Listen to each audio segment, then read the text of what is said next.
Hey, what's up, YouTube? It's VitoPlayer1011 here, and today I'll be having my first political discussion. And in this series, I'll be talking about various political issues and social issues, so on and so forth. I'm not sure the direction that this will take completely, but before I go on, you should know that I'm a very left-leaning person, and if you are right-leaning, you will probably want to chew my head off by the end of this video.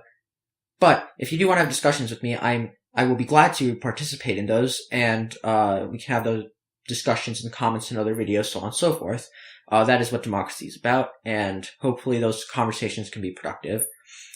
The topic I want to cover today is something that came up recently in a discussion I had with another person, and it was about colorblindness being a strategy to end racism. And I think that colorblindness is not only a bad strategy in combating racism, but it's actually an obstacle to truly ending the problem. And I have multiple reasons to support this. Now, before I get into those reasons, you should know that the base assumption I'm making here is that institutional racism exists. And it is a problem that has existed for hundreds of years. If you don't agree with that, we can have that discussion later, and I can talk about that in another video, but that is the base assumption for all of these points. Now, let's get into them. The first point is that racism doesn't exist because we view people differently. I feel like when people make arguments for why being colorblind is the correct approach to racism, they see racism as a thing where we are being racist when we recognize that people are different. And that is something that's not only false, but it's just a fact that people are different, and we are different in multiple ways. We have different cultures. We have different experiences that lead us to be the people who we are. And not only are we different in those respects, but society treats us differently based on who we are. It is just a fact that when you are born a person of color, there's a higher chance that you will be born into a poorer community. And it is these facts that we can't recognize when we are, quote unquote, colorblind.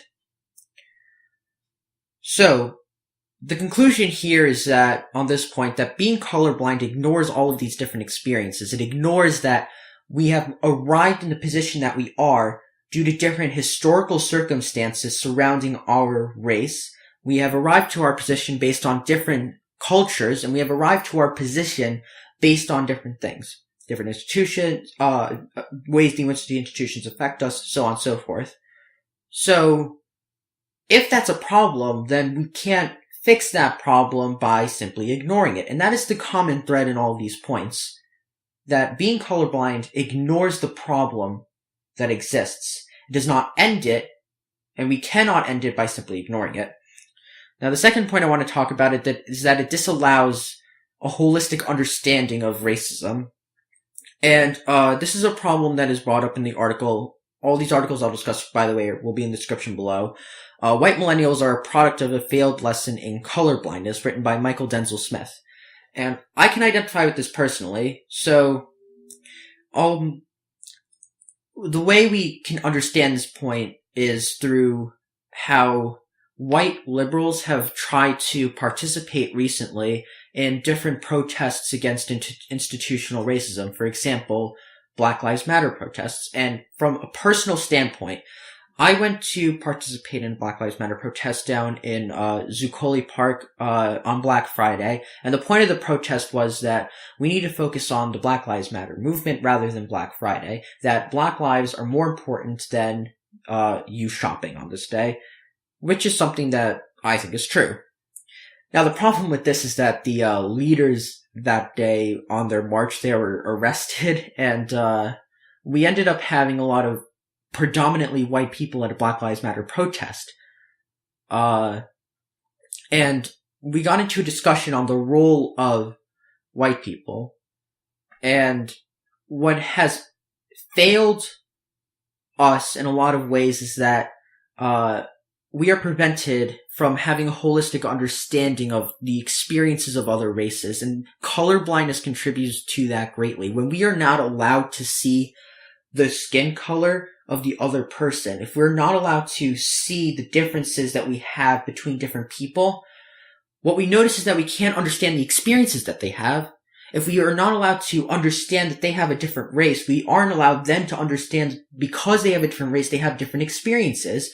We can't understand that a black person feels a lot more scared when they are around a police officer because they are disproportionately targeted by policing, such as stop and frisk in New York, which was a policy that was here recently and is still affecting a lot of people today.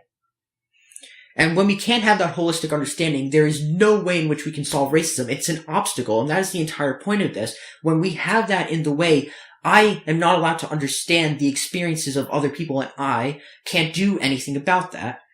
I can try my best to acknowledge it, but that would leave me to be simply not racist. And this is another important point, that there's a difference between being not racist and being anti-racist. Being not racist allows the system to perpetuate itself. It allows the system to continue being racist.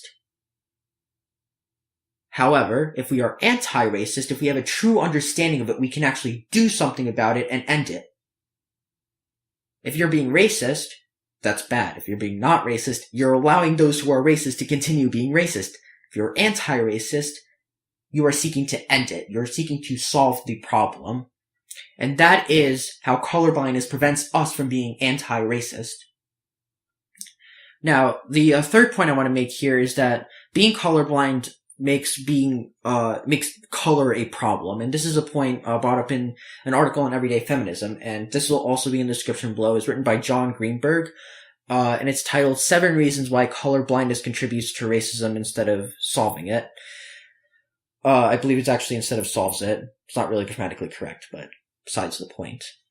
So, when we see, this is more of a symbolic argument, when we see colorblindness as the solution, then we see being colored as a problem.